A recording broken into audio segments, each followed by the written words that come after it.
Okay, hello. I hope some more people come in, but I think we'll go ahead and get started.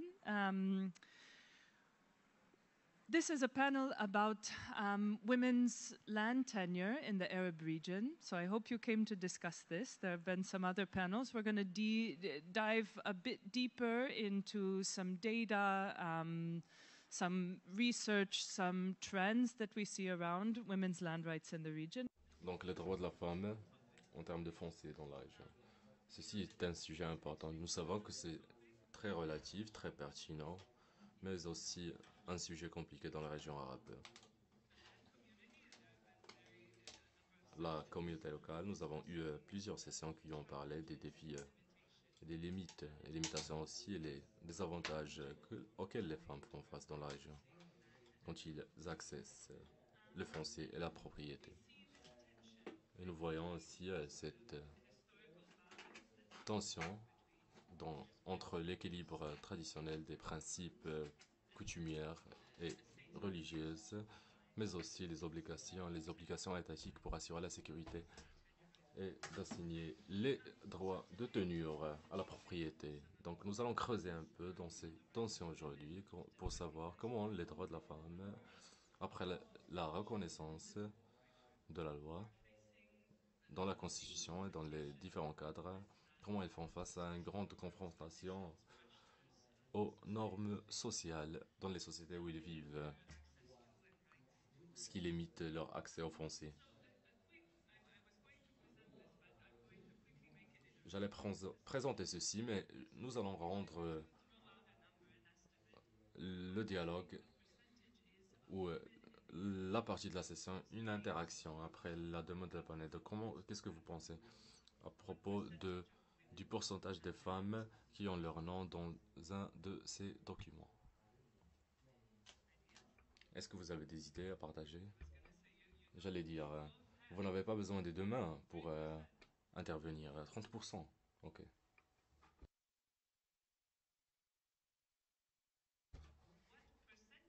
Quel est le pourcentage des femmes dans la région arabe qui ont leur nom sur un document légal qui appartient à une propriété?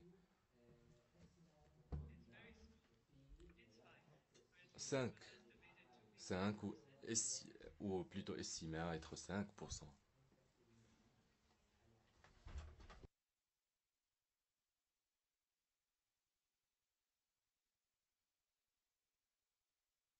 Le micro, s'il vous plaît.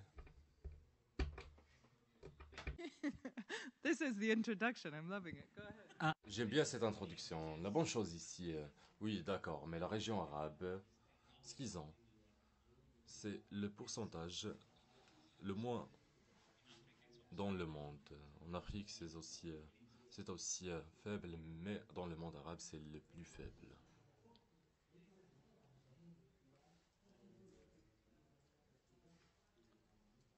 Micro, s'il vous plaît. Merci aux prières de passer le micro à la personne.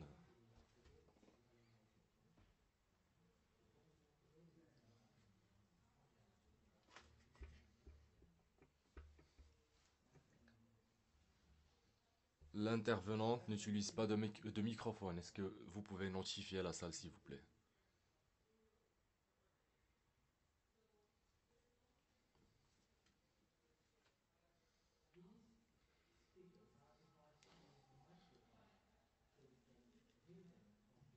Micro, s'il vous plaît.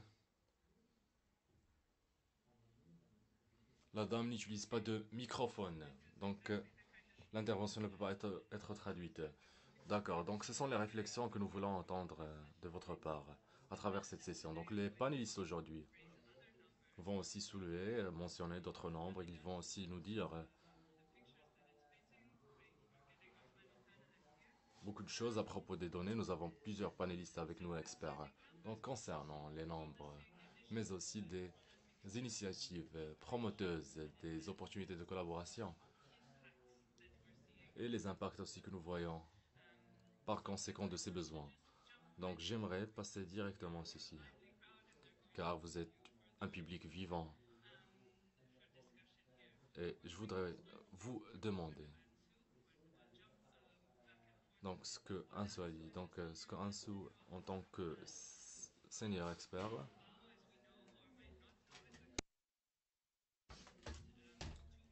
donc il est ici, il est custodien plusieurs mesures et données qui mesurent le pourcentage des femmes dans la propriété. Donc, nous allons aussi mentionner et identifier quelques écarts. Nous parlons des gaps, les écarts, et ce sont des éléments importants dans la région. Donc, nous avons des données à propos de la situation des femmes, mais pour aussi discuter des défis d'avoir ces données, de comprendre la situation de la femme dans la région. Donc, nous allons commencer par vous.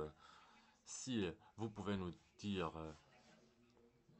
ce que les ODD dictent des femmes et la situation des femmes dans la région, mais aussi mentionner les indicateurs globaux qui collectent les données ou à travers lesquels la collecte de données s'effectue.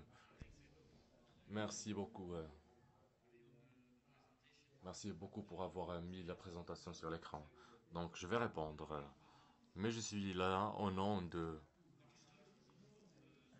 des custodiens de ce travail, surtout l'équipe genre au FAO. Nous en avons avec nous parmi nous. S'il vous plaît, ne tirez pas sur le messager. La réponse peut être délivrée par d'autres personnes ici avec nous dans la salle, mais je vais commencer par dire.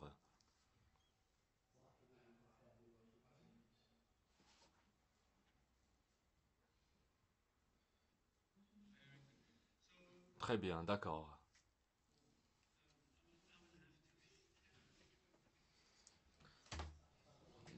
Donc je vais me lever car je ne peux pas voir les diapos. Donc l'objectif ici c'était de sensibiliser à l'importance du suivi de la sécurité foncière et de l'établissement de rapports sur les indicateurs. Aussi en accompagnant ces aspects aussi.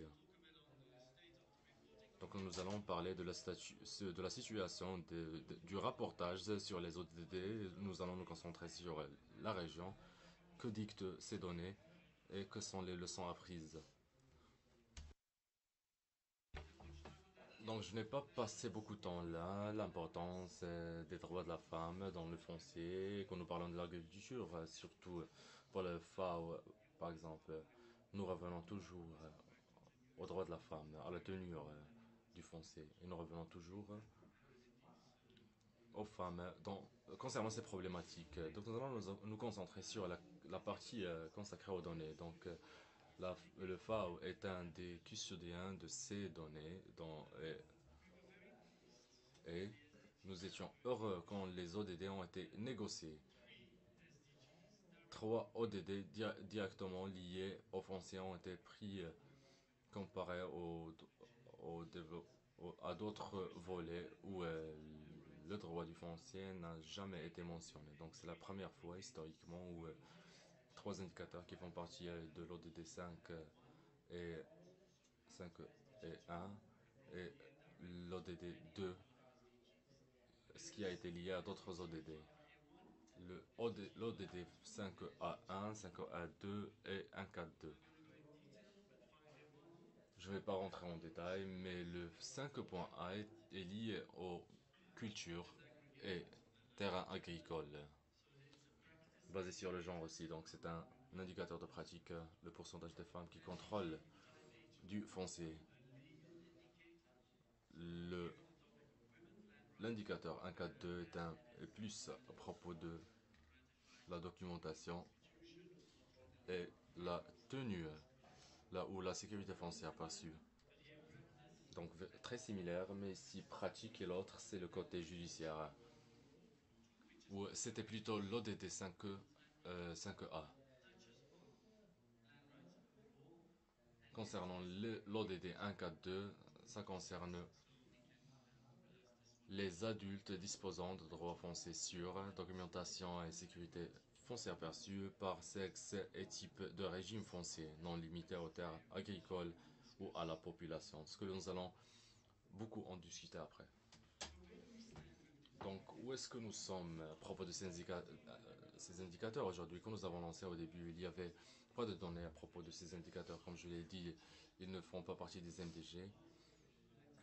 Donc il n'y avait pas de données qui ont été collectées, au moins formellement. Mais cela a augmenté pour, pour certains, pour certains de grands Doppler et pour d'autres, c'était beaucoup moins.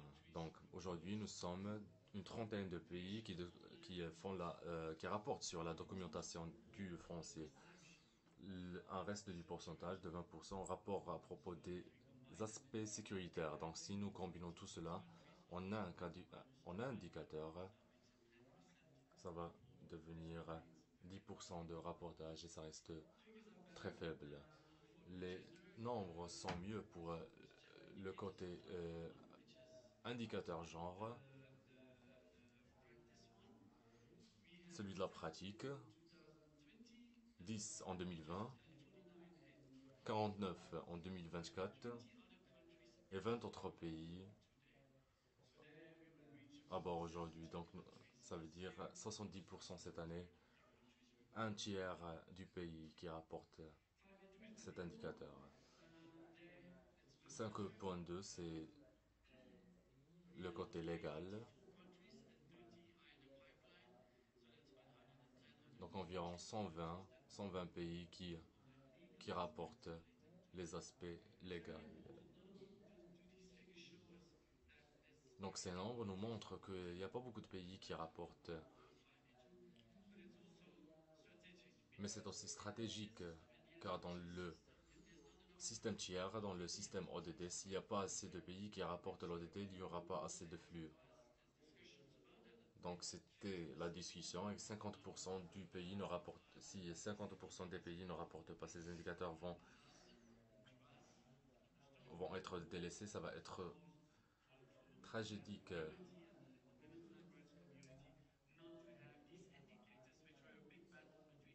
Une grande bataille entre les ODD et les MDG. Donc ça va beaucoup toucher notre processus. Donc il est stratégique de garder le travail continu et de garder ce flux continu. Il y a beaucoup de sources de données, pas que les ODD. Nous avons aussi le droit le droit du français de la femme.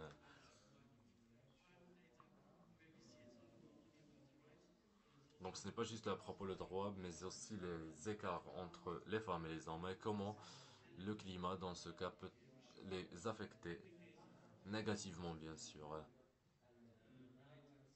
en ce qui est relatif aux événements indésirables environnementaux ou naturels. Et les différents événements de ce type affectent la femme. Donc,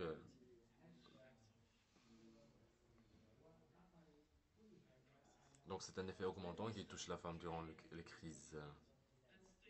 Concernant le droit de la femme au foncier, ça dit clairement que la protection du droit de la femme au foncier n'existe pas dans 60% du pays où nous avons les données, dans les zones couvertes par la collecte de données. Les aspects relatifs au financement et l'obtention de ces droits et surtout la participation au, au foncier gouvernemental par la femme. Ce sont toutes des notes, de mauvaises notes, mais aussi des aspects de consensus spatial sur les transactions héritées comme déjà débattu durant les sessions précédentes.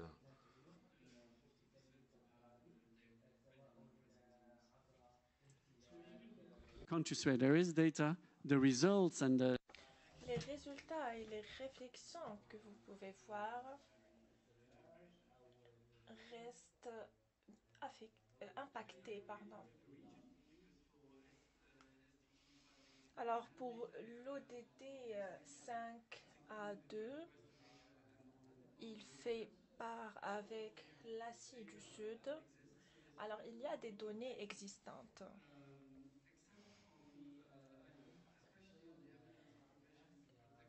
Pour les preuves de disposition protégeant l'héritage, le consentement du conjoint et la participation des femmes. Alors, aucune preuve de l'application des allocations financières et du droit coutumier.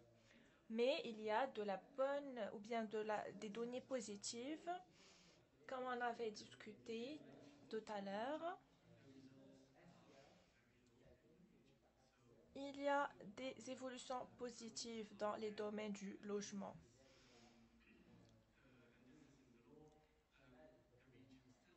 Donc, la région a toujours un nombre qui n'est pas très élevé par rapport à la propriété des terres par les femmes.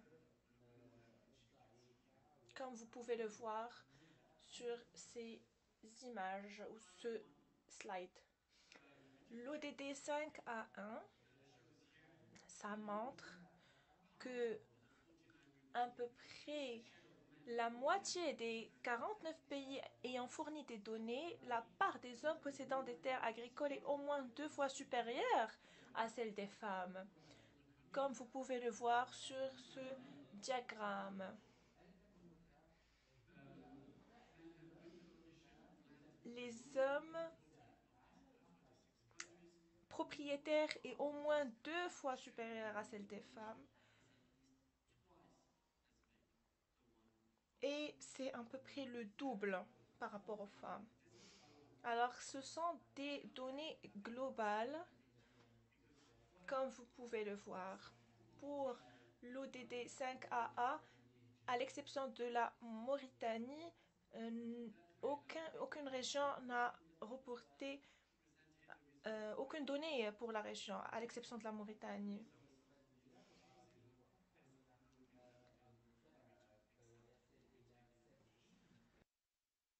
Alors, voici un aperçu général, comme ce qu'on avait vu dans la présentation du matin. Et la question reste, pourquoi les progrès qui ont été faits dans ce sens n'ont pas été reportés pour les ODD?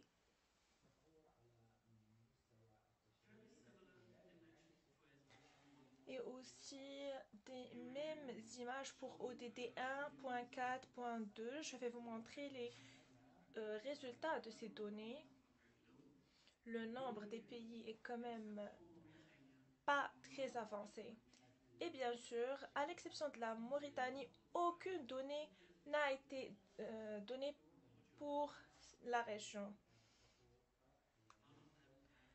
Alors, on n'a pas eu de... on n'avait pas des données qui ont été partagées. Pour les résultats, 69% de la population ont déclaré d'avoir bénéficié d'une sécurité d'un régime foncier. Et seulement 30% de la population a accès à la documentation légale pour garantir ses droits fonciers. Et en Afrique subsaharienne, seulement 15% de la population et 10% des femmes disposent de droits fonciers documentés. Maintenant, ça a été pour les ODD, on a des données complémentaires sur cette sécurité foncière.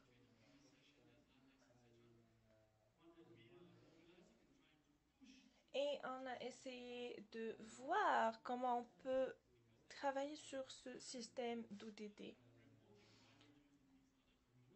Parce que personne n'a rapporté pourquoi ils n'utilisent pas ces données.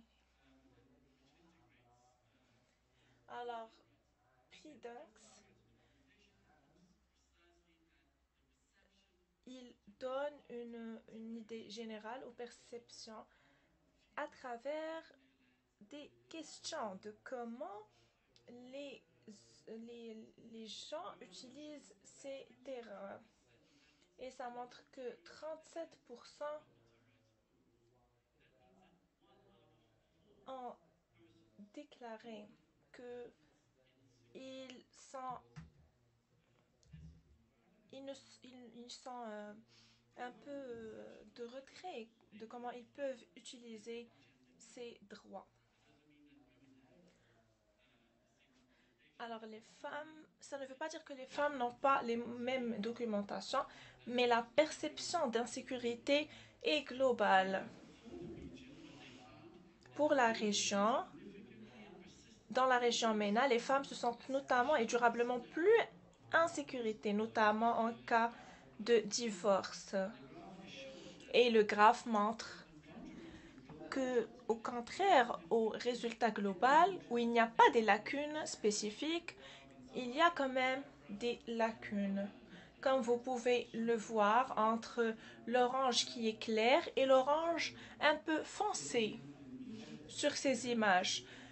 En Égypte, la lacune est entre 4%. Cette lacune, ce n'est pas vraiment très élevé entre les femmes et les hommes.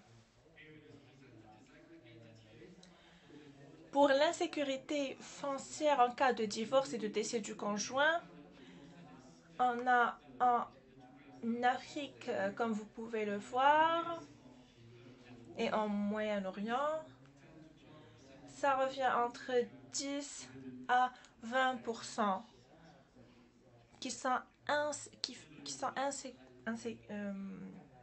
qui ont de l'insécurité foncière en cas de divorce. Maintenant, comme conclusion, il y a du développement dans ce sens. Même si les régions ne donnent pas des rapports et il n'y a pas de documentation, il y a des efforts qui sont faits dans ce sens. Est-ce qu'on avait vu des résultats? C'est aussi d'un volet de pratique. Même si avec cette situation, on a des bonnes pratiques en matière de cadre juridique et on a mentionné l'un parmi eux. Par exemple, les lois sur l'héritage, comme le cas de la Turquie, il n'y a pas de discrimination fondée sur le sexe ou le genre. En Jordanie aussi, la loi exige qu'un avocat informe tous les héritiers, etc. Alors on voit qu'il y a un progrès qui est fait dans ce sens. Et pour les régimes matrimoniaux, ça a montré, ça a été, il y a eu des progrès dans ce sens aussi. En Tunisie, les époux ont la possibilité de choisir un régime matrimonial qui leur assure la propriété commune des biens. D'une perspective de données, des données qui sont rapportées ou existantes aux ODD, mais il y a des situations où il faut analyser ces données.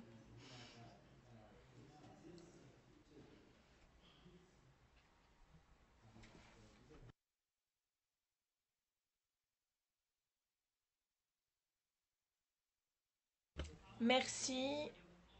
Ça a été un aperçu très riche pour comprendre un peu les ODD. Si on peut avoir la vidéo par la suite, alors on peut voir maintenant l'importance de la première présentation, de voir différentes données pour essayer de comprendre ou d'avoir une idée générale. Et on a parlé des lacunes, des indicateurs en termes d'ODD. Mais ces indicateurs, comme on a déjà mentionné, ils ne peuvent malheureusement pas mesurer tout ce qui se passe dans le temps réel.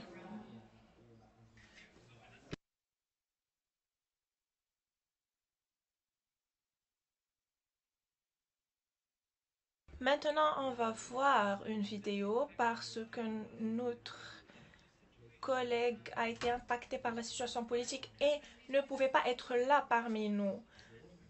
Mais il a fait une campagne de sensibilisation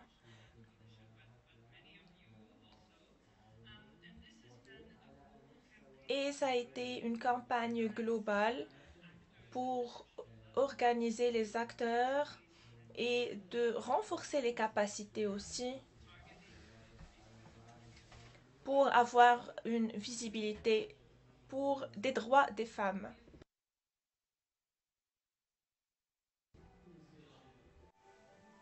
Around the world, millions of lives are threatened by the harsh effects of climate change, poverty, and inequality. Women and girls experience these impacts disproportionately, but they remain strong in the face of adversity. And the soil they tend grows hope for the future. When secured land and property rights are a foundation for addressing global challenges and strengthening lives and communities, Stand for Her Land joins women across the world to secure their rights to the homes they live in and the resources they care for, and to engage men on the journey to equality. Whether it's a farm in Uganda or an apartment in Bangladesh, land and housing rights offer security, shelter, and economic empowerment. With land rights, women have a secure foundation to build a home or business, to protect our planet from climate change. They have equal footing in a fast-moving world. But like the land itself, there are chasms and mountains that lie between many people and equal rights to land. This is especially true for women. Only 23% of countries have laws granting women and men equal land rights. And most countries still face a gap between policy and practice. Discriminatory social norms have persisted for centuries. This leaves everyone behind, and in the face of the climate emergency, puts all of humanity at risk. Stand for Her Land is a collaborative, grassroots-led movement for gender justice. It's a partnership of land rights advocates, women's rights groups, climate activists, and allies, calling with one voice for governments to fulfill the promise of gender-equal rights to land, housing, and property. Land is a foundation for power. Stand for Her Land envisions a world where this power is shared by women and men and used to benefit all. With the power of land rights to accelerate gender equality, we can face the most important global challenges. Challenges faced by people of different ages, different professions, those who live near us, and those who live far, all on our one shared planet. It's time to stand for Her Land and a better future for everyone.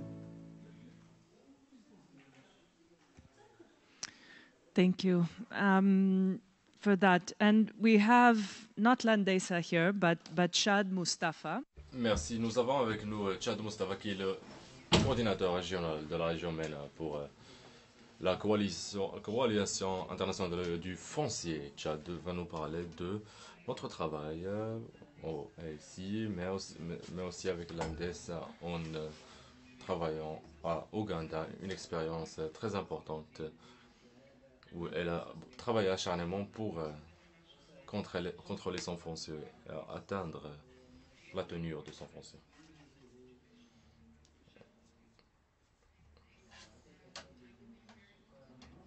Donc je vais porter deux chapeaux aujourd'hui. La première, c'est pour représenter le travail for the land qu'elle fait, for her land, ou pour son foncier qu'elle fait à Ouganda. Et le deuxième chapeau, ce sont les activités sur le droit de la femme au foncier. Je ne sais pas si nous avons la présentation, est-ce que nous pouvons la mettre sur l'écran, s'il vous plaît? Donc, comme vous voyez, For Her Land a commencé il y a quelques années. Et il y avait différents pays où ça a été mis en œuvre. Uganda, Bangladesh sont les meilleurs. Mais malheureusement, dans la région arabe, il n'y avait aucun pays où cette campagne a été mise en œuvre. Et nous espérons que nous pouvons mobiliser nos ressources pour commencer à mettre en œuvre tout ceci dans la région arabe ou dans la région MENA, dans un contexte différent de l'Asie ou l'Afrique en termes de système judiciaire. une composante sociale de la communauté qui joue un grand rôle dans la formulation de l'accessibilité de la femme au foncier. Donc, très bien, nous sommes ici. Donc, Stand for Her Land, ou lutter pour son foncier.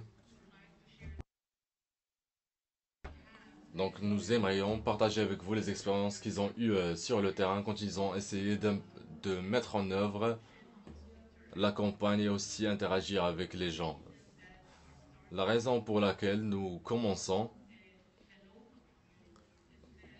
à partir de la communauté locale, c'est car avoir le nom d'une femme sur un document n'est pas similaire à une femme qui contrôle et qui utilise un document. Donc la campagne elle-même, donc je ne peux pas continuer à regarder l'écran, il est trop loin plutôt. Et le plaidoyer dans ce pays où les aspects sur lesquels le plaidoyer se concentrait, ce sont normes, les normes sociales et les pratiques sociales qui causent la discrimination et qui affectent et limitent l'accès de la femme au foncier aussi, et aux documents. Augmenter le financement et la capacité de la gestion du foncier, l'administration des institutions.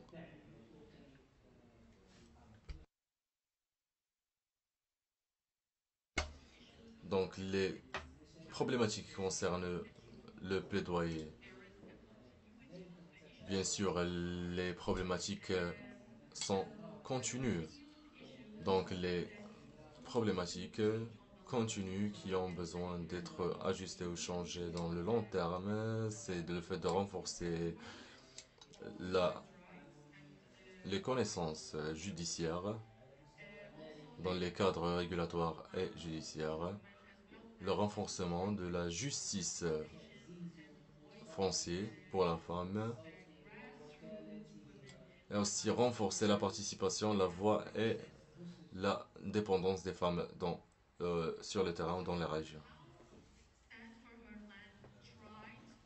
Stand for Her Land a essayé de mobiliser cette campagne pour plaider les droits de la femme au foncier. Donc commencer par une mobilisation grassroots.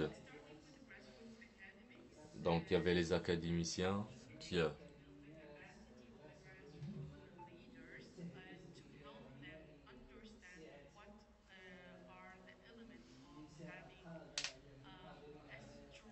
donc c'était une sensibilisation envers le fait de comprendre et apprendre les aspects qui impactent positivement la capacité de la femme à apprendre et aussi influencer tout le processus de gouvernance.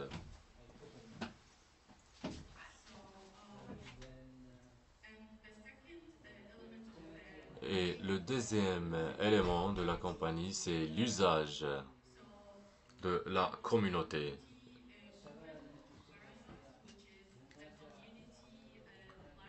Donc la plateforme où les leaders de la communauté se rencontrent avec le reste des leaders pour discuter de différentes problématiques, différentes thématiques. Et la séance aussi, ou la session de la sensibilisation qui a été faite avec l'église où se rassemblait la communauté locale.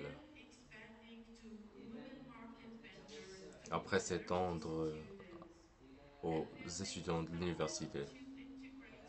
Après, ils ont commencé à intégrer plus, à discuter avec les personnes dans la rue, que sont les droits de la femme au foncier, pour quelles raisons est-ce qu'ils sont importants. Après, ils se sont passés aux réseaux sociaux aussi, juste pour brainstorm un peu. Pourquoi les droits de la femme sont importants? Pour quelles raisons est-ce que nous faisons le plaidoyer pour les droits de la femme au foncier? Pourquoi est-ce que nous avons plus d'accessibilité au foncier pour la femme? Et bien sûr, l'engagement médiatique sous la forme de casting.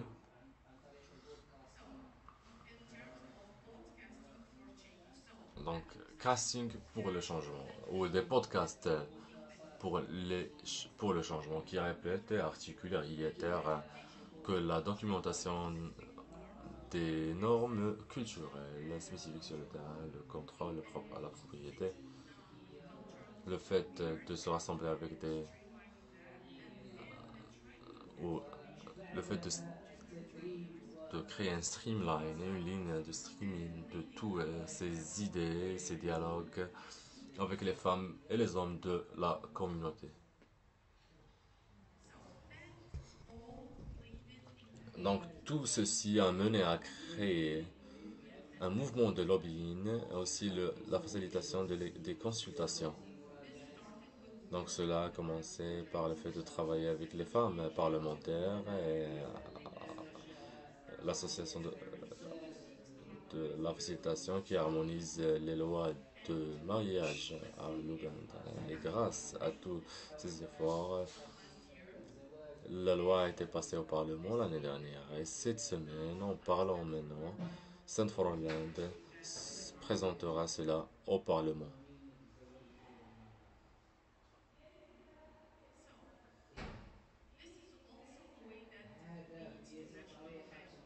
Cela mène aussi au dialogue national. Stand for Land s'est engagé dans différents dialogues au niveau national avec différentes parties prenantes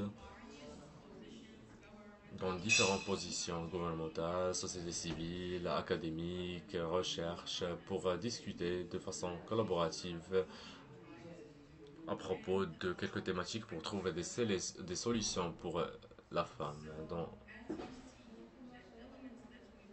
les éléments que nous avons. Donc la sensibilisation avec laquelle nous avons commencé. Donc vous commencez avec la communauté. Après vous commencez à étendre au podcasting et aux réseaux sociaux. Donc le fait de répéter à chaque fois l'ampleur de l'importance du fait de donner aux femmes leurs droits offensés. Donc le chapeau Stand for Her Land. J'ai beaucoup de têtes. J'ai vu beaucoup de têtes hochées quand j'ai dit que le fait de travailler au niveau local est important. Oui, c'est la réalité à l'Ouganda, mais en termes de structure, c'est similaire. Donc nous pouvons agir dans la région arabe similairement à quoi que ce soit comme région ou pays à l'extérieur de la région. Mais ce que nous avons besoin d'avoir, c'est ce qui me ramène à mon deuxième chapeau. Ce que nous avons besoin d'avoir, c'est de l'engagement.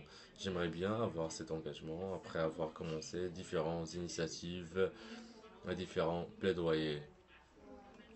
Donc, femmes pour femmes, plateforme, des femmes qui parlent à des femmes, qui poussent et incitent les autres femmes à mobiliser des ressources et à pousser pour le droit de la femme au foncier et aussi le plan d'action genre qui introduit comment la justice genre peut être une manière à implémenter dans les espaces de travail mais aussi à l'extérieur de ces espaces pour traiter différentes thématiques. La mise en œuvre de Stand for Land et la mise en œuvre de différentes autres composantes dans la société civile, dans les communautés locales. C'est une manière ou une approche durable car vous travaillez au niveau grassroots, vous travaillez avec les personnes qui souffrent de négligence, surtout les femmes qui font face à ne pas avoir l'identité qui leur a permis d'avoir un papier qui prouvera qu'ils sont propriétaires du foncier. Donc c'est la réalité sur le terrain, comme nous l'avons vu à travers les nombres. Et ce sont aussi les campagnes et les moyens qui vont mener au changement en tout ce qui concerne le droit de la femme offensée. Des meilleurs nombres qui apparaissent dans les chartes et aussi un mieux bien-être et qualité de vie pour les femmes. Et sous quoi que ce soit comme système judiciaire, il n'y a pas encore de système bien développé pour tout représenter, mais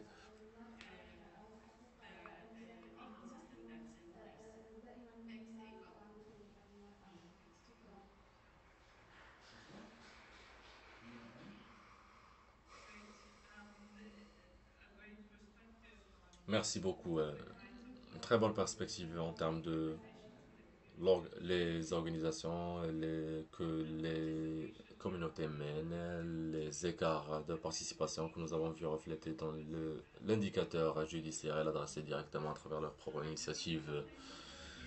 Donc je vais passer directement à Didier Segahai de la Banque mondiale. Il va nous parler à propos d'un rapport flagship que la Banque mondiale a publié sur de la région MENA, bien sûr. Ça va parler des droits des femmes au foncier, mais ça va aussi donner un aperçu sur comment le foncier est géré et contrôlé dans la région. Donc, s'il vous plaît, donnez-nous les résultats de cette recherche et aussi sa relation avec la femme. Donc, comme je l'ai mentionné, je travaille à la Banque mondiale, je suis senior directeur, spécialiste. Aujourd'hui, la Banque mondiale déploie des projets dans les territoires palestiniens, Djibouti, Égypte et la Jordanie sera la suivante. Donc, dans les rapports de 2023, j'ai ramené quelques copies avec moi pour que vous. Donc, sur la présentation, vous pouvez. J'ai remarqué qu'il n'y a pas de Wi-Fi. Donc, souvent, les gens pouvaient télécharger à travers un scan QR. Mais si vous pouvez le faire, faites-le. Sinon, j'ai quelques copies avec moi. Donc, maintenant, je vais parler de la majorité des résultats. Je ne suis pas un fan de remplir la présentation de mots. Donc, je vais démontrer quelques graphiques et schémas. Et j'aimerais aussi mentionner l'auteur du rapport, Anna Coursi, Harris Selod, qui ne sont pas ici, mais qui ont été auteurs de ce rapport. Donc, juste pour commencer la présentation. Dans la région, il y a une pénurie de terrain. Et cette pénurie de terrain, avec le changement climatique, et aussi la croissance démographique, ça va créer beaucoup de crises. Je ne veux pas donner beaucoup d'exemples. Tout le monde, nous connaissons la chose tous. Mais le pourcentage des terrains agricoles commence à diminuer et les terrains qui sont utilisés dans les régions urbaines commencent à augmenter. Cela va toujours créer des problèmes dans les terrains agricoles. Et que nous voyons nos villes aussi, il y a beaucoup de croissance en termes de la population urbaine dans la région MENA qui est prévue à augmenter de 5% dans 2050. Donc nous avons besoin de plus de sol pour qu'on construise pas dans des altitudes hautes.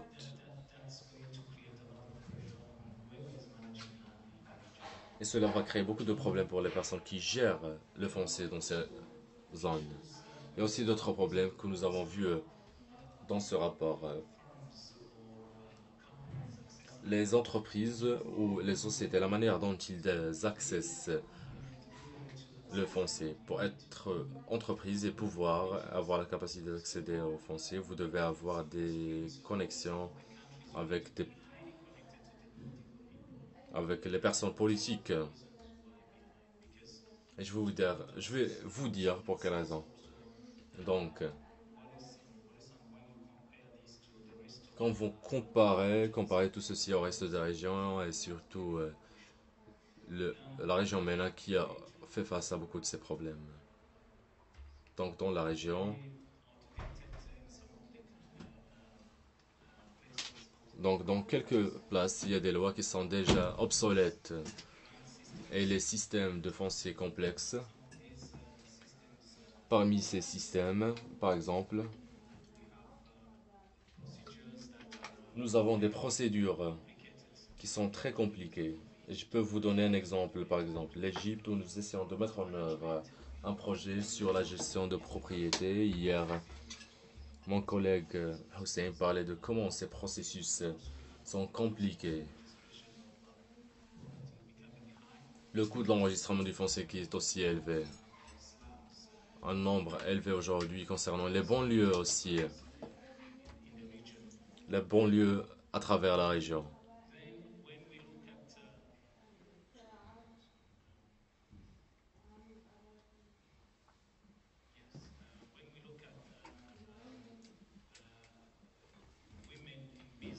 Quand nous voyons les femmes aussi dans les entreprises à travers les années, depuis les 15 dernières années, où la région est restée stagnée en termes de l'accès des femmes à la gestion des biens. Cela a commencé à changer dans les années récentes.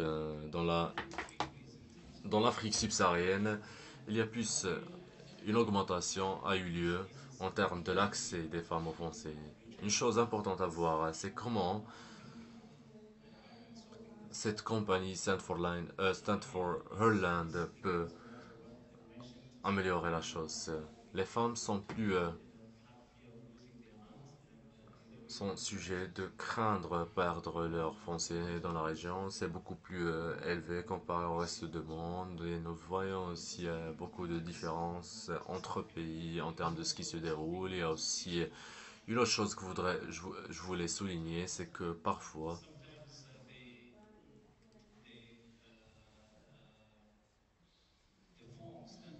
les formes que les gens utilisent pour enregistrer le foncier, si vous utilisez des formes simples, utilisées pour l'enregistrement des propriétés, vous allez bien voir que ça fournit un espace pour le nom. Et cet espace est pour les hommes. Dans quelques pays, si vous changez les formes, vous changez beaucoup de choses. Vous allez nécessairement changer la loi si vous effectuez quoi que ce soit comme changement sur le papier. Et beaucoup de fonciers est public dans l'Afrique. C'est pour cela que j'ai dit, pour avoir accès au foncier, en tant qu'entreprise, vous devez être connecté au système politique.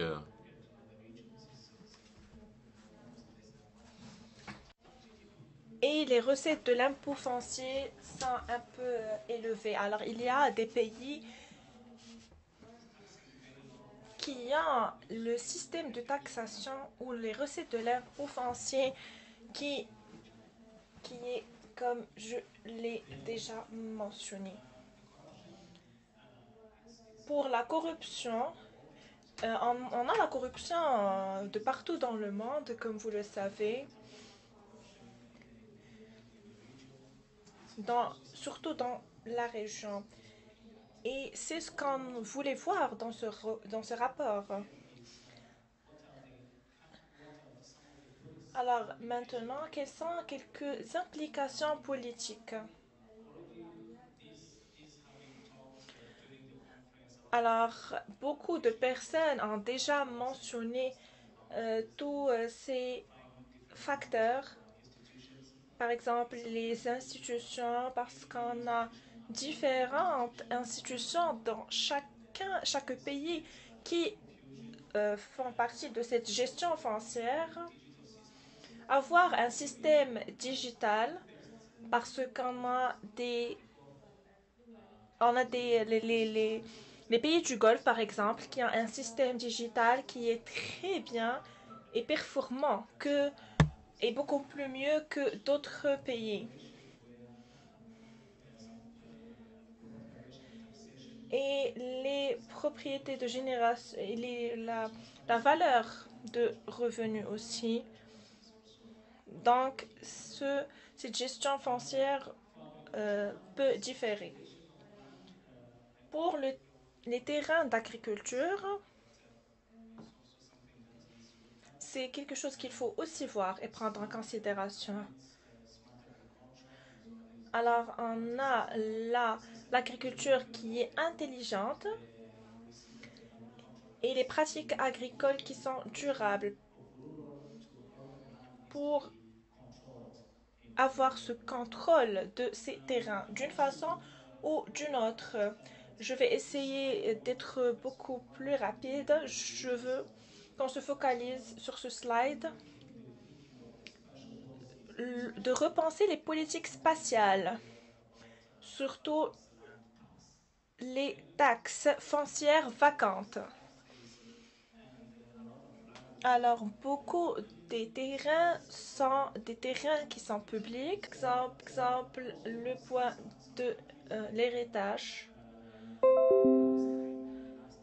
Par exemple, l'année dernière, c'était pas l'année dernière, en 2023, ils ont la loi, une nouvelle loi en termes d'héritage.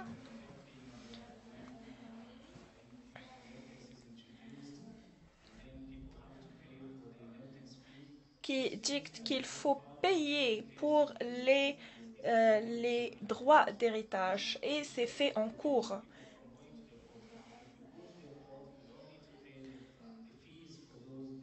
Alors, il ne faut pas payer ces frais des cours, mais de la cour. Mais c'est pour prévoir les problèmes en relation avec ce point.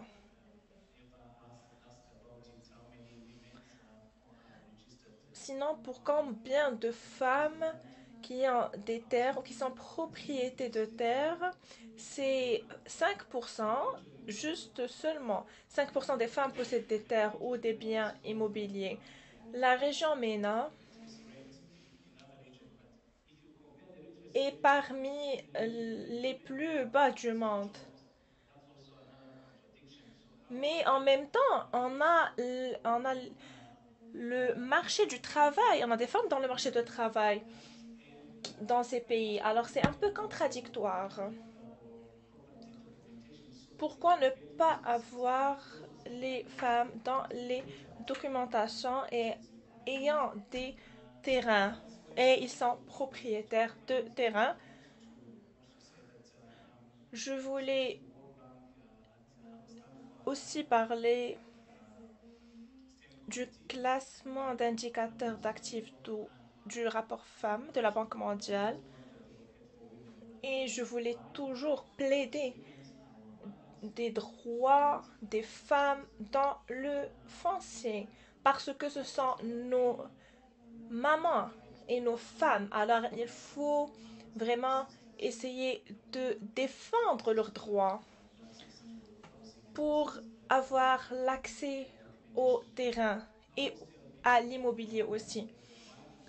Personnellement, je dis toujours aux gens pourquoi je vais pas encourager ma maman pour avoir son droit dans des terrains. Alors, il faut vraiment plaider. C'est pas la Banque mondiale qui parle maintenant, c'est moi. C'est mon point de vue personnel. Alors, il faut essayer juste, par exemple, pourquoi ne pas avoir 10% au moins au lieu de 5% des femmes qui possèdent des terres ou des biens immobiliers. Je vais vous laisser cette question pour réfléchir. Et comment on peut faciliter ce processus et avoir les données. Et je vais terminer sur ce point. Merci beaucoup à vous.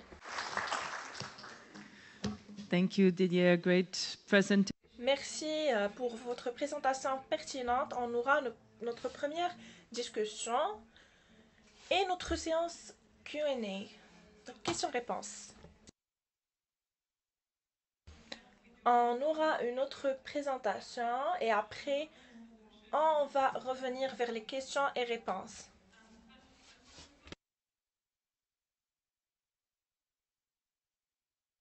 Abdelrahim Idriss est un chercheur qui travaille sur les droits fonciers.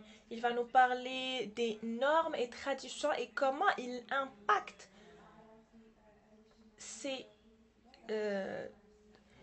ce point. Alors, la parole est à vous, monsieur.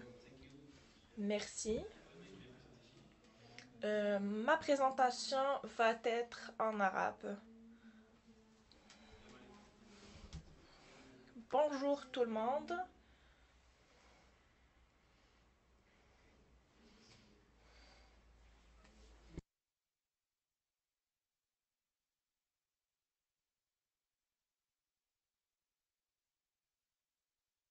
Vous pouvez avoir vos casques pour la traduction.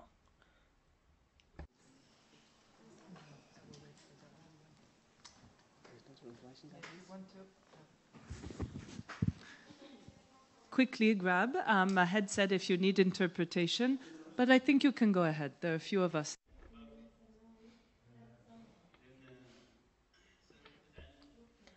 Alors, je vais parler.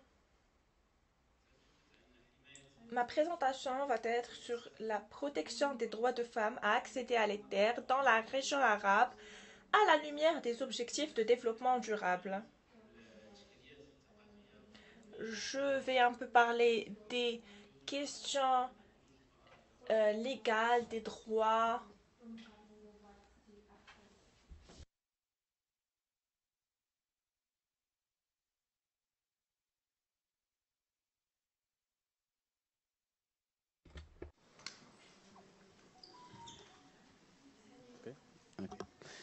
إذن مداخلتي ستكون حول Mon intervention va être, comme j'ai déjà dit, de la protection des droits des femmes à accéder à la terre ou les terres dans la région arabe à la lumière des objectifs de développement durable. Je vais parler des défis sociaux, par exemple, et aussi l'impact sur les rapports ou bien les indicateurs en relation avec le développement durable.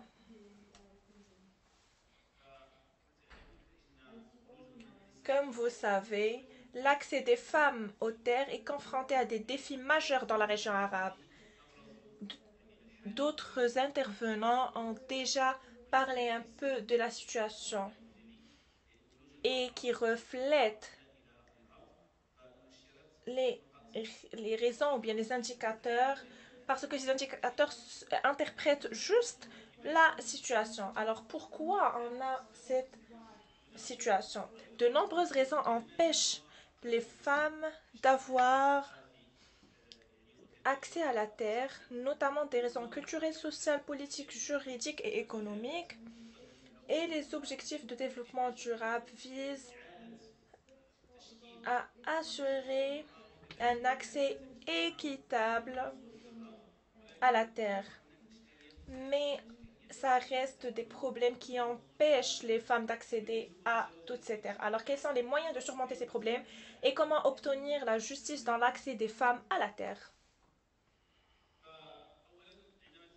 Alors, tout d'abord, quand on parle de la région arabe s'étend sur une superficie de plus de 14,5 millions de kilomètres carrés, soit 10,2% de la superficie mondiale. La région arabe est divisée en 22 pays aux natures politiques, culturelles différentes, et le pourcentage des femmes dans la structure démographique des pays arabes atteint 48%. Mais l'accès des femmes à la terre ne dépasse pas 15%. Donc, l'accès des femmes à la terre reste faible par rapport à l'importance des femmes dans la société. Donc, si on fait une comparaison entre les femmes dans le monde arabe et l'accès au terrain, on peut voir que ça reste minime.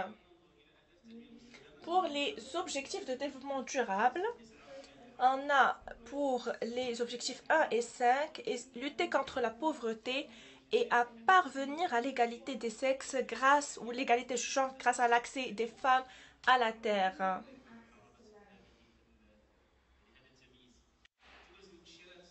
Les indicateurs 2.4.1, 1A5, 5A2 mettent en évidence l'accès sécurisé des femmes à la terre. Alors, ces indicateurs s'appuient sur l'état d'accès des femmes à la propriété, les documents qui l'indiquent et les lois qui contribuent à renforcer leurs droits à la terre. Donc, par la suite, l'importance d'obtenir des données relatives aux indicateurs est importante afin d'avoir une image claire de la situation des femmes.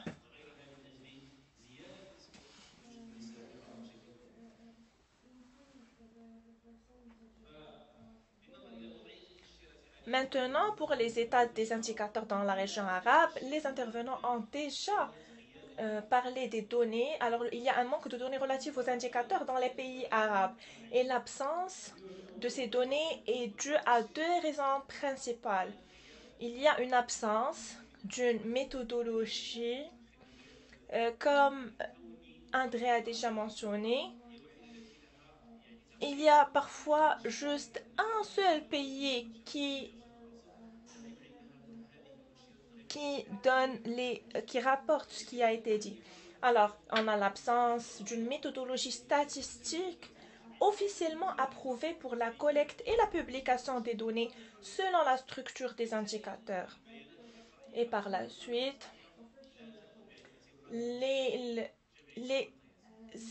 l'incapacité des indicateurs à refléter la réalité de l'accès des femmes à la terre en raison du faible accès et des défis auxquels elle est confrontée.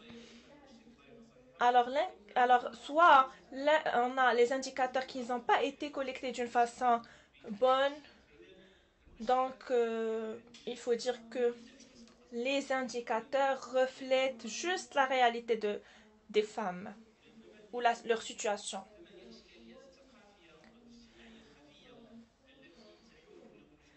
Alors, quelles sont les raisons? Alors, tout d'abord, on a la femme dans la société. On parle d'une femme. Alors, elle a une capacité ou bien elle a un rôle dans cette société. Et aussi la nature de la relation entre les femmes et les hommes. Les femmes et les hommes et l'accès au terrain. Et dans notre culture arabe, pour nous, les terrains ou bien le foncier, c'est juste pour les hommes parce qu'ils sont responsables pour le financement ou bien pour... il est responsable de sa famille. Donc, comment les femmes peuvent avoir ces droits? Donc, la majorité des structures, comment dire, sociales dans notre région arabe, elle ne peut pas prendre les décisions toute seule. Donc, quand on dit les terrains, donc les terrains ne sont déjà pas accessibles. Elle ne pourra pas avoir accès au terrain s'il n'a pas même accès à prendre des décisions. Et bien sûr, on a les traditions et les coutumes.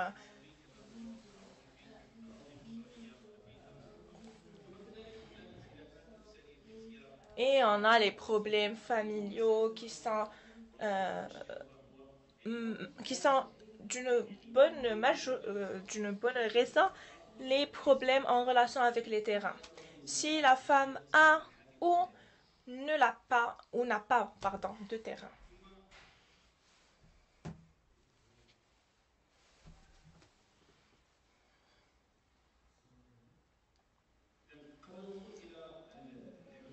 Avant les solutions, je vais parler un peu des systèmes juridiques.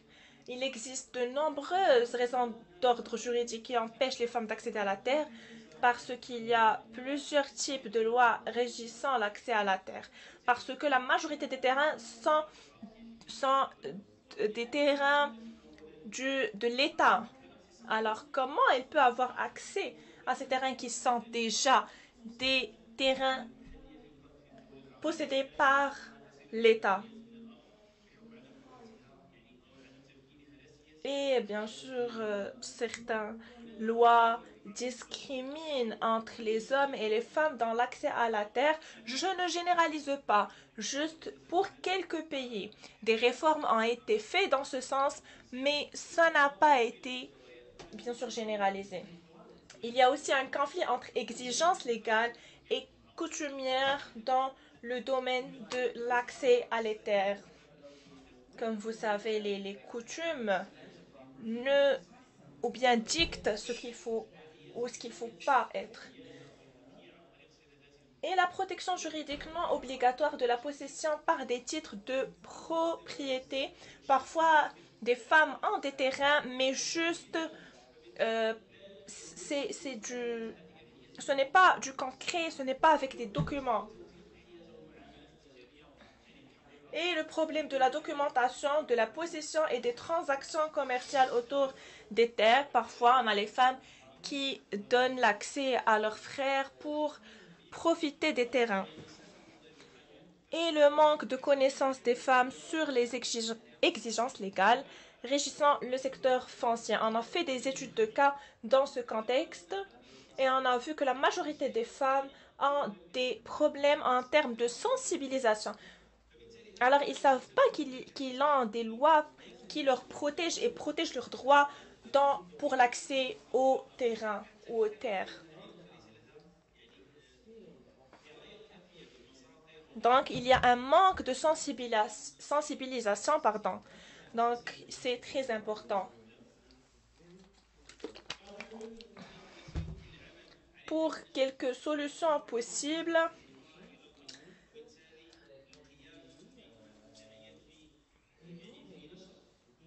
on peut surmonter tout ça par la sensibilisation des femmes sur leurs droits d'accès à la terre, comme l'initiative qu'on avait vue tout à l'heure.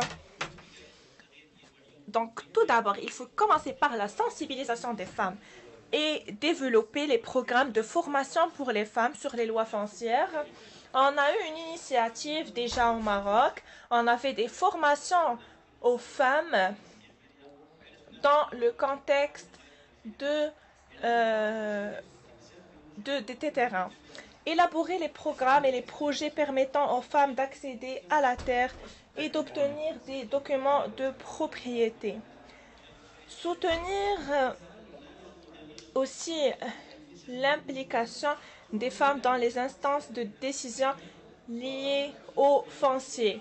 Et aussi prendre en compte le droit des femmes à accéder à la terre dans les politiques publiques. Comme conclusion, la nécessité d'éduquer les femmes sur leurs droits et l'importance de protéger les documents officiels. Alors, il faut aussi publier les données relatives à l'accès des femmes parce que les indicateurs sont juste ça reflète juste la situation des femmes. Alors, il faut travailler sur ce volet. Donc, la sensibilisation est très importante. Le partage de données relatives à l'accès des femmes est important. Et impliquer la société civile et les universités dans la collecte de données sur l'accès des femmes à la terre. Tous ces ensembles peuvent aider dans l'accès des femmes à la terre. Et merci pour votre attention. Thank you. Thank you very much, Abdelrahim. And I think kind of closing the circle for us here, bringing us back. We want to spend Alors, on est en retard. Il y a eu beaucoup de présentations très pertinentes. Si vous avez des questions, alors vous pouvez les partager avec nous. Mais on a aussi des solutions qui ont été, et des recommandations qui ont été partagées.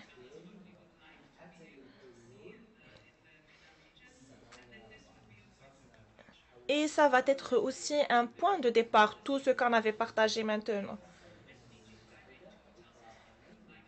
Et qu'est-ce qu'on peut voir dans le cadre juridique? Les solutions aussi ont été partagées. S'il y a des communautés d'acteurs où on peut travailler d'une façon systématique, alors on a ces plateformes régionales qui, avec beaucoup de personnes qui sont ou des experts dans ce domaine, alors c'est quelque chose qui va aider.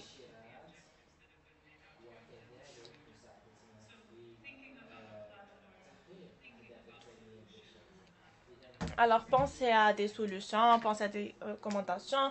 Ça a été bien. Et bien sûr, si vous avez des questions.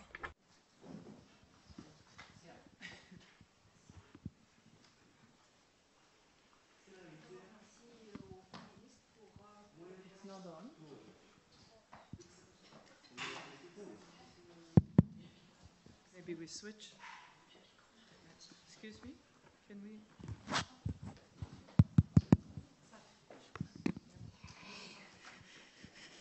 Donc, tout d'abord, j'aimerais remercier tous les panélistes pour leur intervention et pour un petit peu de nous avoir mis un petit peu dans le contexte de la région et du fait que les femmes, elles restent un petit peu dans l'obscurité pour voir vraiment un peu plus de clarté sur leur position par rapport aux ODD, mais aussi par rapport à leur droit à la terre. Moi, ma question, elle concerne un petit peu cette façon de comptabiliser un petit peu. Vous parlez de femmes ayant des documents légaux. Quand on parle de documents légaux, les documents légaux, il y en a deux au Maroc parce que il y a le MELK qui est d'Ersam.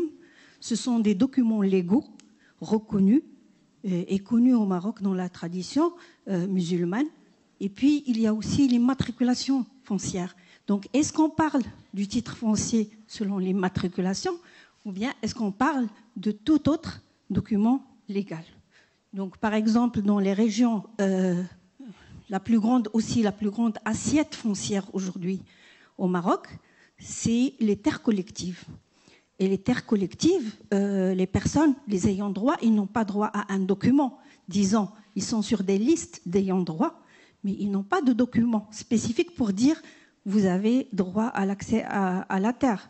Donc, est-ce qu'elles sont comptabilisées aussi dans ça? Et je reviens un petit peu à la dernière slide de la présentation de Word concernant l'article 62.17. Donc, cet article, il concerne les terres collectives, tout comme celui de 61.17 et 63.17, et qui essaye un petit peu d'organiser les terres collectives. Donc, n'oublions pas que selon le Dahir de 1919, qui sert de cadre aux terres collectives, les terres collectives, elles appartiennent dans l'indivision aux communautés ethniques. Et donc, on ne peut pas les partager. On a le droit de l'usage et de la pratique, mais on n'a pas le droit ils sont inaliénables. Mais avec ces nouvelles lois de 2019, 61, 62 et 73, 63, 17, on vient changer un petit peu cette inaliénabilité qui protégeait les terres collectives. Et de là, on passe un petit peu vers ce qu'on appelle la melkisation, c'est-à-dire l'amorcellement de ces terres collectives, et pour donner une part, pas toute la totalité de cette assiette foncière importante, mais de donner une part à certains ayants droit. Donc, est-ce qu'on a comptabilisé un petit peu combien les femmes, elles ont eu en termes de melkilisation, mais combien elles ont perdu, et toute la communauté ethnique a perdu sur l'ensemble des terres collectives. Donc, vraiment, pour avoir une base de données, il faudrait partir sur les spécificités. Moi, je parle du contexte marocain, mais je suis sûre et certaine qu'il y en a d'autres dans la région de l'Afrique du Nord et aussi de la région moyen-orientale. Ça, c'est clair. Donc, ma question, c'est ça. Quel type de documents sommes-nous sur lesquels on va se baser pour donner cette analyse? Merci. Thanks, Amina. Merci beaucoup, Emina. Donc, une question à propos des types de documents. Maintenant, je vois d'autres questions ici et d'autres là-bas. D'accord, merci beaucoup. Merci tout le monde. Je m'appelle Rebecca Hélène. Je travaille en tant que General Advisor. Je suis ici, je fais partie du Landskill, le point focal pour le management de foncier, pour la gestion de foncier. En tant que General Advisor, j'évite de parler des femmes car le genre est toujours lié aux femmes, même si nous avons tous un genre. Est-ce que le problème ici, c'est le manque de connaissances à propos des lois pour les femmes, ou est-ce que ce sont ces systèmes qui sont les barrières, qui sont la barrière à tout le monde d'avoir un accès au droit du foncier? Mais je suis tout à fait d'accord. Il doit y avoir de bonnes données pour pouvoir partager ceci. C'est pour cela que je suis curieux aussi. Et cette question est adressée à que sont les incentives, que sont les incitations, quel est le soutien que les États membres ont besoin d'avoir pour pouvoir rapporter à propos de ces indicateurs très importants. Et j'ai aussi une question à propos de... Je pense que Didier a mentionné qu'il y a beaucoup de foncier public dans le pays. Comment est-ce que cela peut être utilisé pour assurer une bonne distribution du foncier?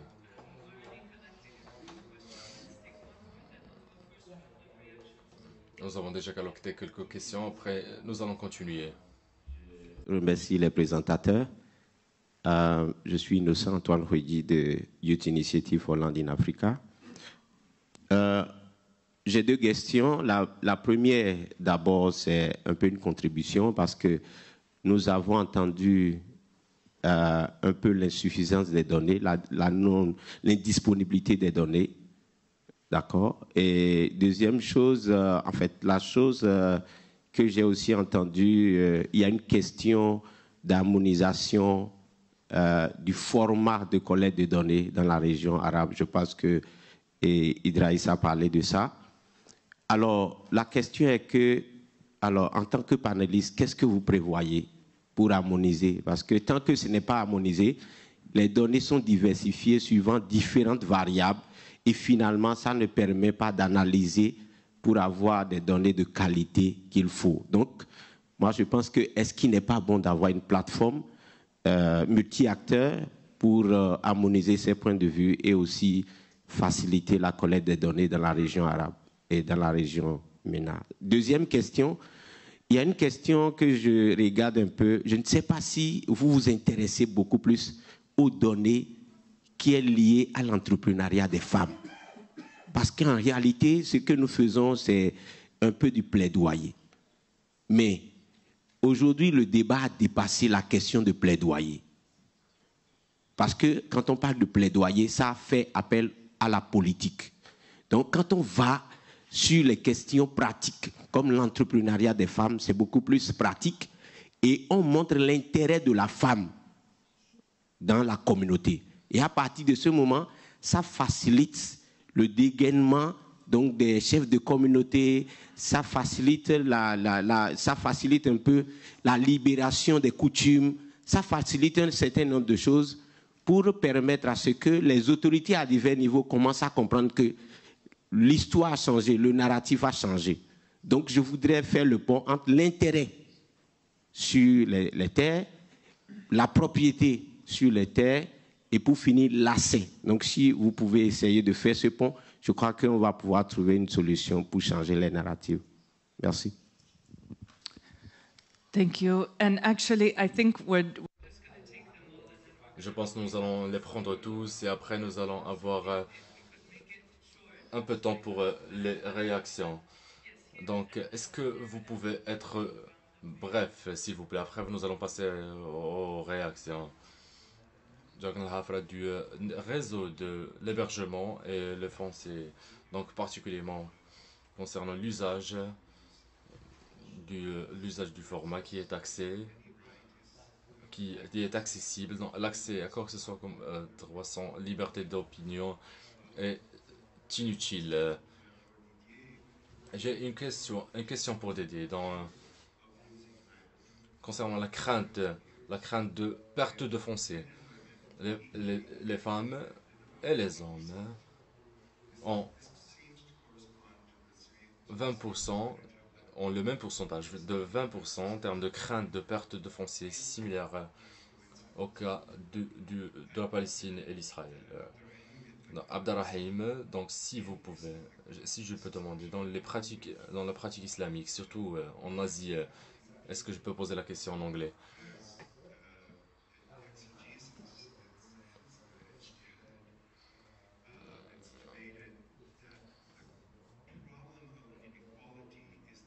Le problème de l'inégalité, ce n'est pas dans le texte du Coran. Il n'y a rien au Coran qui prévient la femme d'hériter. Est-ce que vous avez trouvé ce discours dans le monde arabe?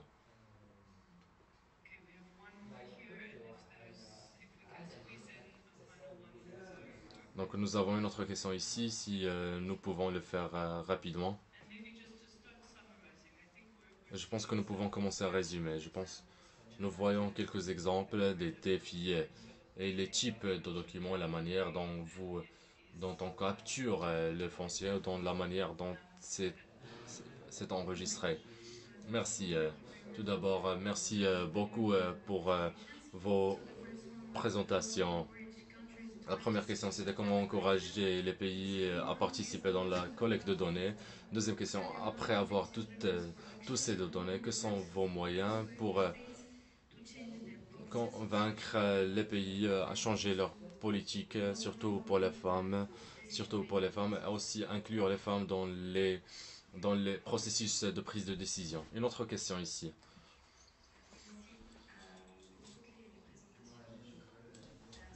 Intéressant de voir comment les défis sont présentés dans différents contextes.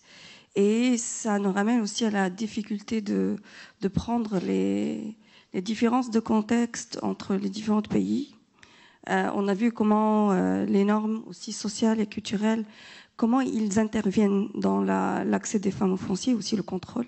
Ce n'est pas seulement question d'accès.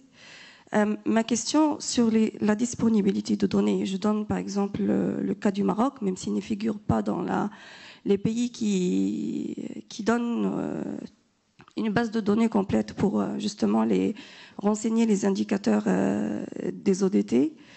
L'information, elle existe. Il y a une agence dédiée pour l'immatriculation. Il y a des ministères de tutelle qui ont les attestations de propriété. Donc, on sait très bien que l'information existe. La question est de comment aider ces gouvernements ou les engager à nous donner en fait cette situation réelle sur le terrain et comment les pousser à souscrire à une réelle remontée d'informations sur ces questions qui sont très importantes pour nous aussi pour analyser les situations et de sortir des préjugés sur des thèmes comme l'accès des femmes au foncier, sur la part de propriété, etc. et de régler cette question une fois pour toutes. Et une deuxième question, en fait, on passe très rapidement sur les questions des normes sociales et culturelles. Et je me pose la question sur la part des études qualitatives, sur des études sociologiques aussi, on sait très bien que les situations sont très différentes et on a besoin de renseigner aussi les politiques publiques dans ce sens, mais on a besoin d'une information plus fine sur des contextes très particuliers. Par exemple, le cas des terres collectives au Maroc et autres aussi situations de gestion coutumière des terres. Et on a besoin de savoir plus et d'une manière assez fine sur ces situations-là. Merci. Thank you. The final.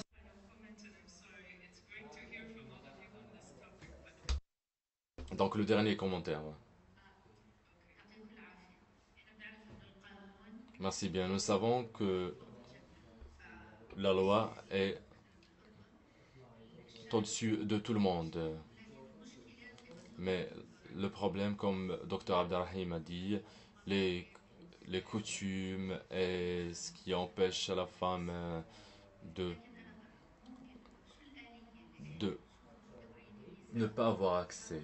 Donc le fait de sensibiliser la femme dans ce sujet sans essayer de comprendre les différentes perspectives entre femmes et hommes ici. Nous devons aussi avoir un rôle avec les gouvernements pour que les gouvernements puissent renforcer la loi telle qu'elle est. Et quand la femme a le droit de décider, elle doit avoir tout le contrôle sur sa décision. Merci. Donc juste derrière vous. Non, nous ne pouvons pas continuer, donc nous n'allons pas pouvoir...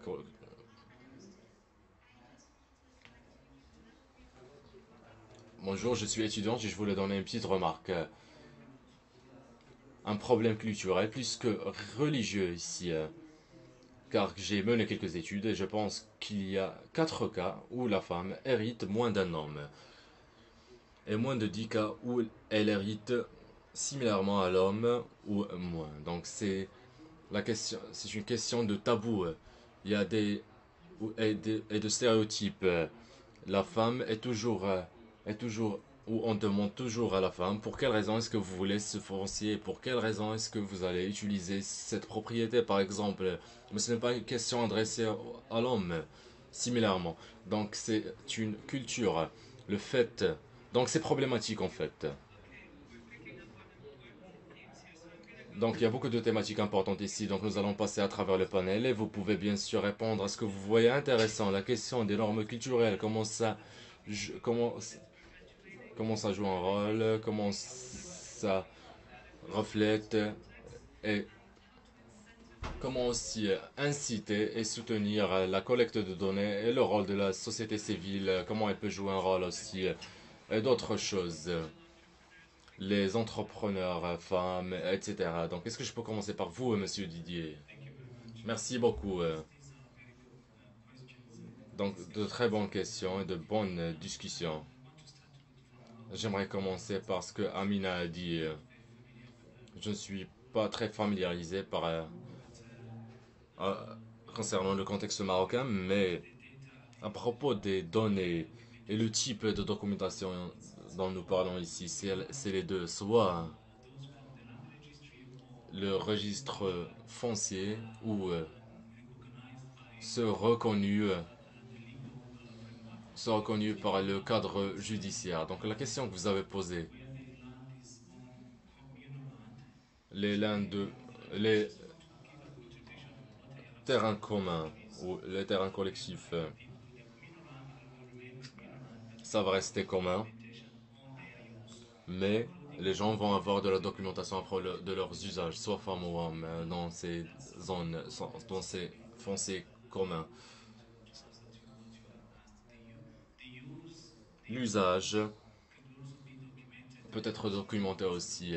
Si quelqu'un a un document qui stipule qu'il ou elle utilise ce type de terrain, dans le foncier commun. Donc c'est un type de contribution.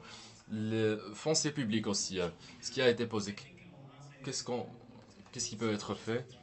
Donc, question de transparence. À chaque fois que le foncier est transparent, que le processus de l'acquérir est très clair et bien documenté, et à travers des procédures bien claires, donc ça peut répondre à comment le foncier peut être utilisé et comment il peut être utilisé par d'autres personnes aussi.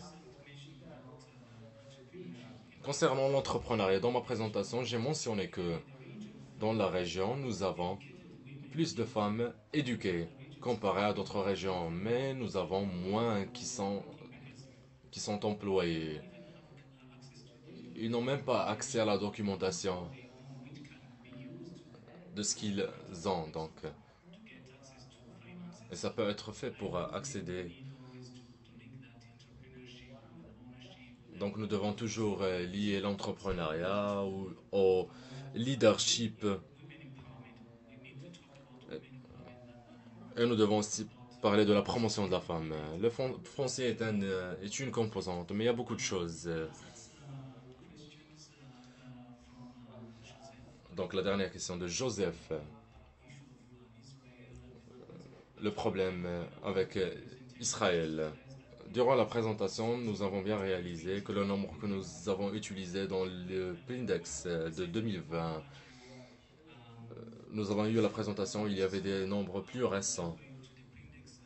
Donc je vais vous référer au site web Plindex. Après, nous allons avoir une discussion tous les deux pour qu'on puisse parler et comprendre comment ces perceptions fonctionnent. Donc je vais laisser les autres questions aux autres panélistes.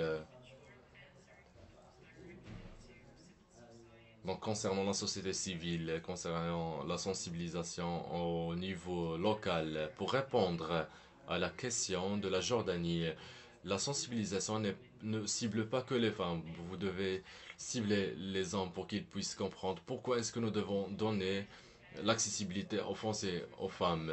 Et ça a été référé, c'est un problème culturel. Ce n'est pas un problème de charia, ce n'est pas un problème religieux. Nous savons qu'il y a une loi, tout est rédigé, même si ça ne couvre pas tous les angles, mais il y a des angles où la loi n'est pas mise en œuvre. Et ceci est dirigé par les normes sociales qui mettent toujours la femme dans le coin et à l'écart en termes d'accessibilité, même si elle a la volonté de dire non. Dans la majorité des cas, ils n'ont pas accès au système judiciaire. Et ceci est très spécifique à ceux qui vivent dans les zones rurales. En termes de comment vous mobilisez les ressources pour inciter le changement de politique ou même de ramener la thématique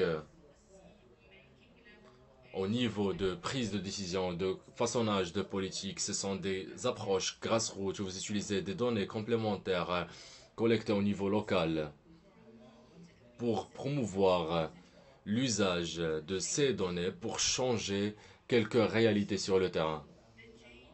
Donc le changement ici doit émerger d'un mouvement grassroots au lieu d'une approche top-down.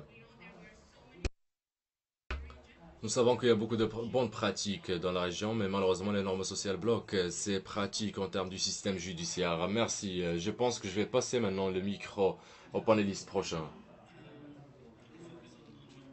Donc j'aimerais me concentrer sur les incitations pour les États. J'ai demandé à Rita de rejoindre l'équipe. Elle est sur le panel, elle fait partie des custodiens qui travaillent sur la collecte de données, les méthodologies et les droits du foncier coutumier.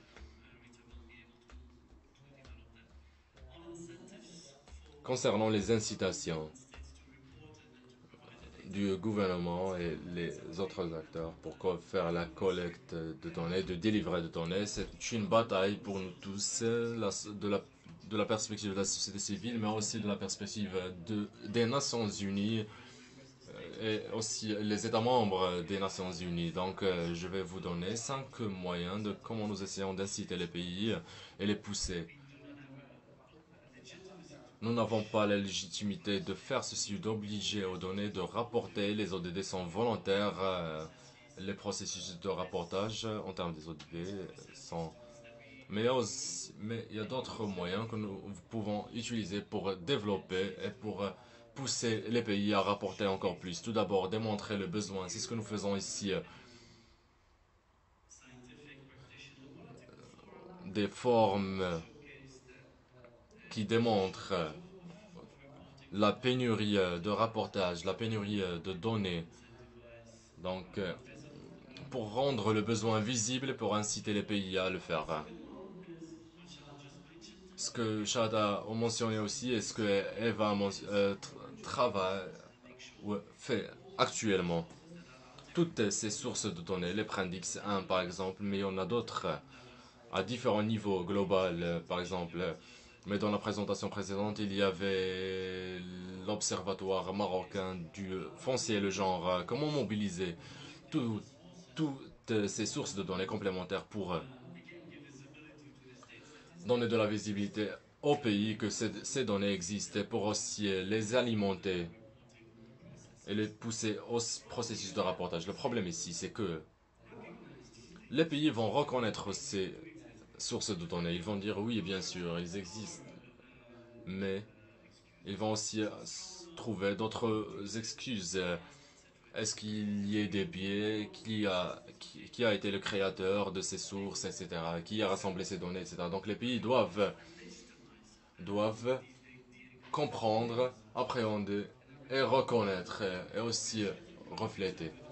Donc, dans quelques pays, avec l'aide des Nations Unies, ils établissent différentes plateformes pour les parties prenantes pour les données, où la société civile, les secteurs privés, les différents fournisseurs de données se rassemblent pour donner et pour sortir des données à propos de différentes thématiques. Ici, tout d'abord, les indicateurs, deuxièmement, les sources de données, troisièmement, la méthodologie sur lesquelles nous nous sommes mis d'accord. Donc ça devient de plus en plus compliqué pour les États pour nier ces données. Ils ont travaillé ensemble, ils ont accepté de travailler ensemble, donc ils font partie du même lot. Il y a beaucoup de pays qui se sont engagés dans des plateformes conjointes, le Canada, le Kenya, l'Indonésie. Le Canada est populaire pour ceci.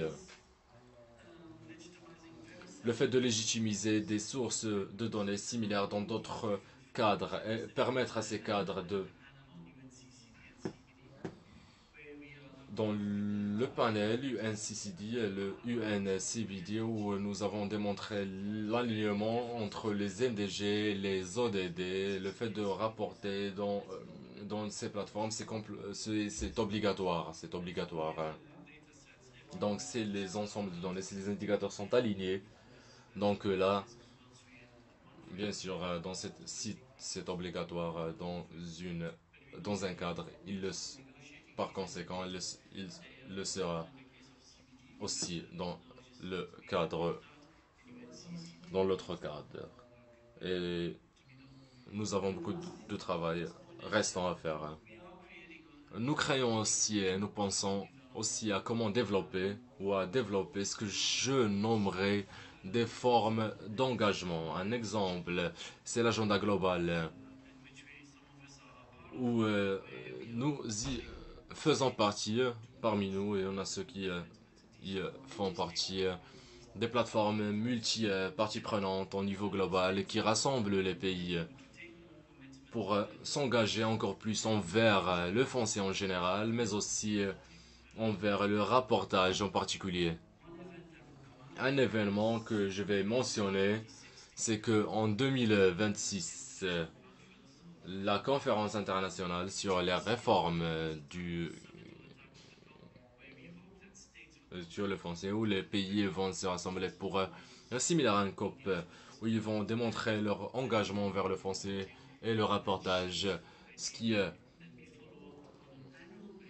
va être suivi par des additions annuelles. Donc les différents mécanismes qui vont tracer les engagements qui ont été pris par les pays. Merci beaucoup pour les questions. Je vais répondre en arabe. Merci. Donc concernant la première intervenante, professeur Amina, je pense que cette problématique que vous avez mentionnée, est-ce que nous parlons de l'immobilier ou quoi que ce soit comme propriété, et ça m'a été proposé dans une étude, l'application des indicateurs ici au Maroc, et ça parle du fait que nous devons chaque soutien, chaque propriété doit avoir cet aspect de la sécurité, de la sûreté. Est-ce que la sécurité est garantie à la femme, ou est-ce qu'il y a d'autres soutiens de la propriété qui sécurise la femme, et qui éradique quoi que ce soit comme crainte chez la femme. Donc c'est une problématique qui est réelle, et peut-être dans la structure de l'indicateur, ça a été ignoré ou négligé. Donc cela a eu des conséquences sur la collecte de données, la façon dont les données sont interprétées. Concernant le fait de ne pas avoir un système unifié à la collecte de données, similairement à ce qui nous a arrivé quand nous avons travaillé sur une étude en nord de l'Afrique, et nous avons trouvé qu'il y a un manque d'approche cohérente ou cohésive dans le fait de créer une vision sur les indicateurs en Afrique du Nord. Donc nous avons trouvé un problème concernant ceci. Une image globale ou intégrale sur un certain nombre de pays, puisque l'approche n'est pas conjointe, n'est pas similaire. Donc avoir une image globale sur une région, c'est difficile et ça dépend de la façon d'activer ces indicateurs. Vous avez parlé de l'héritage dans la charia islamique. La dernière intervenante a parlé du fait que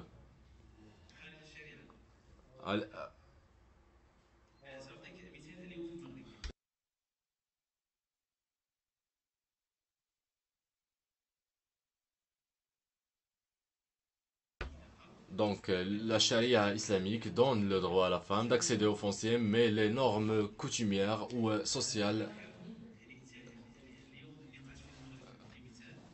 affectent ceci ou le limite. Donc l'ajustement du code de la famille récemment, de façon improvisée, il y a eu des modifications, des ajustements de comment protéger la femme après la mort ou le décès de son mari.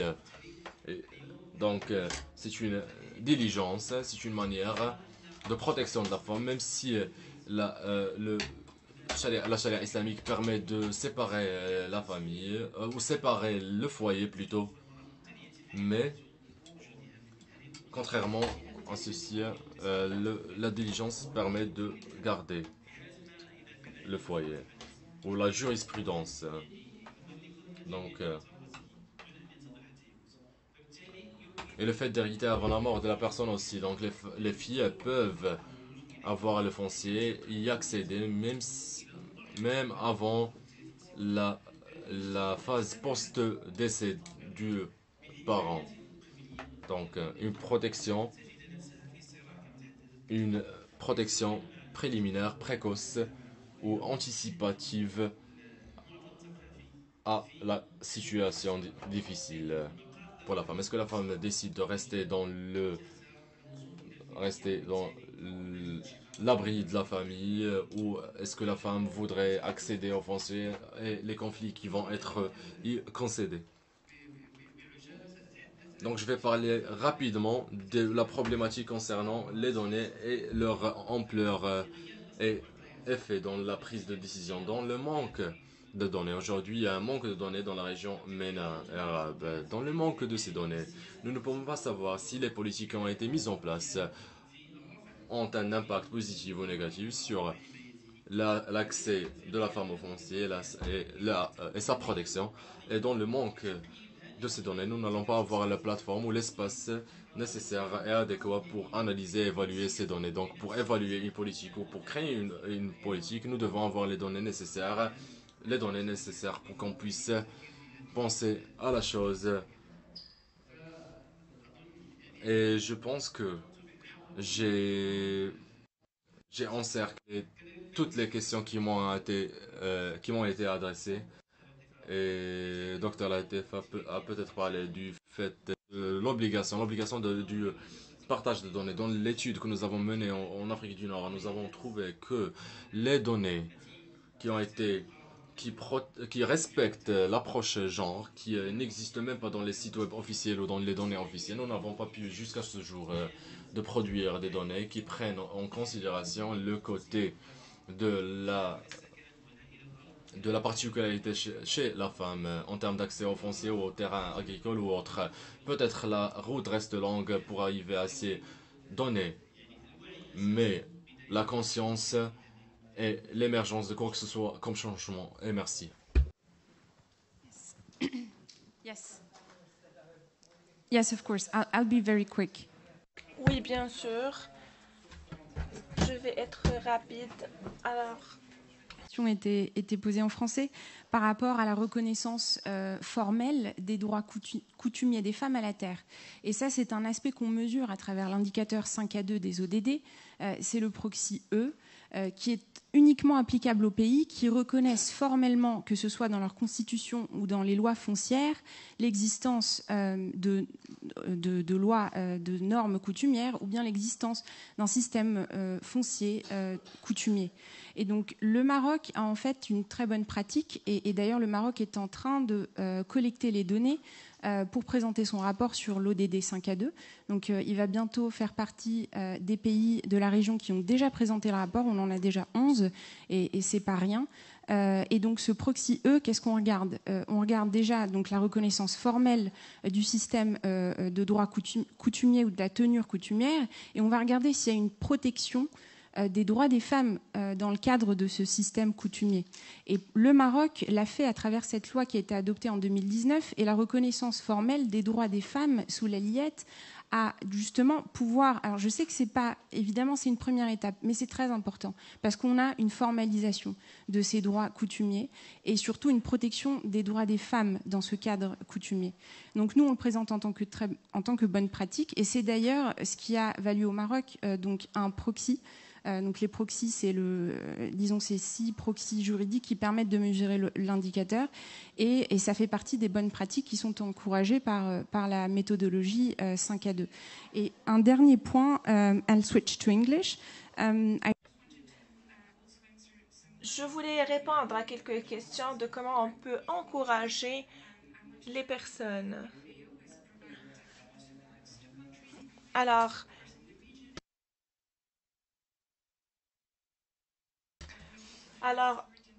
on a la Palestine, la Jordanie et le Liban.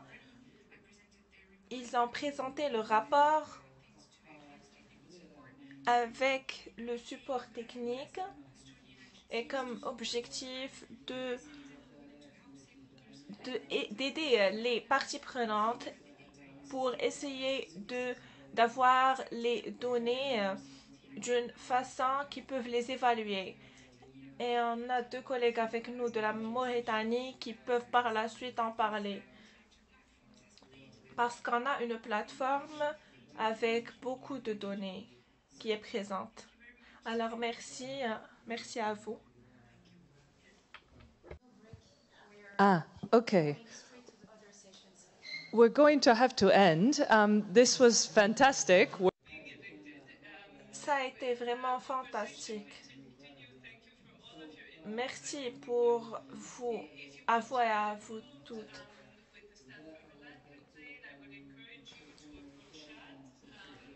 Alors, il y a Chad qui travaille avec l'AIC sur